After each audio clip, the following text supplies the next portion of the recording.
বন্ধুরা, আজ আমার দাদা নিয়ে চলে এসেছে ডিবাপির বিরিয়ানি। কম বেশি সকলেই তোমরা এর নাম শুনেছো। তো আজকের ভিডিও তোমাদের সাথে আমি শেয়ার করবো ডিবাপির বিরিয়ানি বেস্ট নাকি দাদা বৌদির বিরিয়ানি বেস্ট। তো চলো আর দেরি না করে শুরু করি আজকের ভিডিওটা।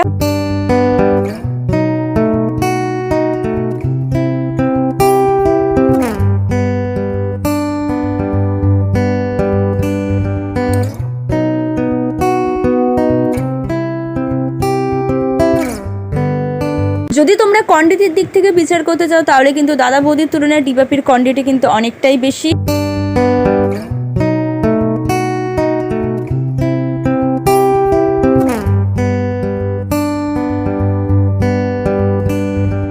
যদি তোমরা টেস্টের দিক থেকে বিচার করো ডিবাপির বিরিয়ানির টেস্টও খুবই ভালো, কিন্তু আমার পার্সোনালি দাদা বৌদির বিরিয়ানির টেস্ট ডিবাপির তুলনায় একটু হলেও বেশি ভালো লেগেছে। তো আজকের ভিডিওটা এই পর্যন্ত, তোমাদের কেমন লাগলো কমেন্ট করে জানিও। আর সেই সঙ্গে এটাও জানিও যে তোমরা কারা কারা ডিবাপির বিরিয়ানি টেস্ট করেছো। ওকে, বাই।